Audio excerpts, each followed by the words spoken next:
I think one of the people who's had the biggest influences on my life is a woman named Elizabeth Wilson. Growing up, I really loved poetry.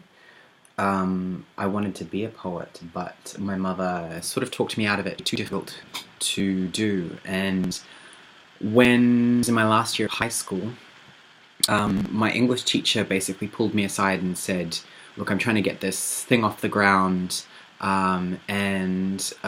basically, if you want to go to university whilst in your last year here, then the English department, I'll make the English department pay for it, and it's just trying an initiative to try and get people to go to university." So I'm like, yeah, of course, that sounds brilliant. And she got in touch with her friend at the university, Elizabeth Wilson.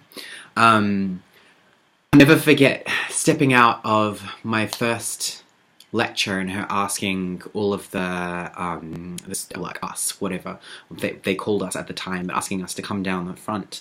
And the thing she said was, "You see, like, you're not so different. Everyone else is just sort of, it would be impossible to tell that you are a year below everyone else here because everyone else is nervous about being here too." And she was just like that. She was really welcoming and supportive, like right throughout university career. She was always touching base with me and always seeing how I was going, and I took every course that I could of hers because I just ate up everything she said. She had this real theatricality to lecturing. She was always gesturing and treating it like a stage rather than anything else, and through her it was really who reignited this passion for poetry and what poetry could be. She introduced me to Pound, she introduced me to Marianne Moore, she introduced me to, even Carol Churchill and Ginsberg, and, all of these poets that have been so seminal and so important. And it just reminded me that there is this wide world of experimentation that's available. The last I heard of her, I was in Germany a couple of years ago, and a friend of mine who is still very much in academia told me that she had cancer and dementia and was very, very close to death, and I had no idea. In fact, that very trip,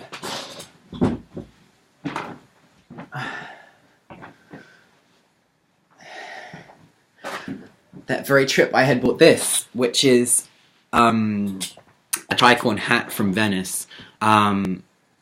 In my modern poetry exam, I walked in wearing a tricorn hat, and she just lit up. Her whole face lit up. And I hadn't put two and two together, but afterwards she told me that it was like Marianne Moore had stepped into the room, because Marianne Moore always wore one of these hats. And so during this trip, I specifically went to Venice with her in mind. It was the first time that I could afford to, and I bought this hat with the intention to give it to her.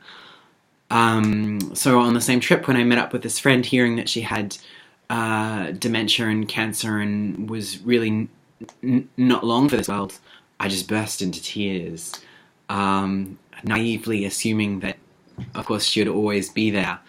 And that's the last I heard of her. I assume she's died now, but I decided to keep the hat as a loving tribute to her, Elizabeth Wilson.